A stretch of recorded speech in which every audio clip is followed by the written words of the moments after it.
Hindi may stock ang Facebook account kahit hindi nakalock ang ating Facebook profile.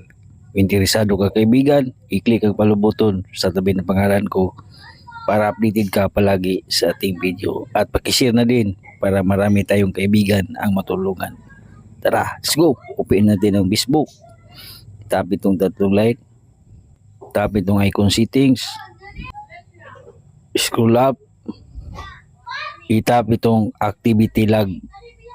Tap itong public post. I-tap mo itong all. I-tap mo itong tatlong tuldok.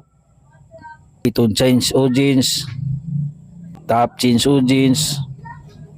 Ilagay mo lang sa only me. Okay? Ilagay mo sa only me, then change. Pag change yan, ikaw lang ang makakita ng iyong mga post at wala nang iba. So huwag kalimutan i-share ang videos. Salamat!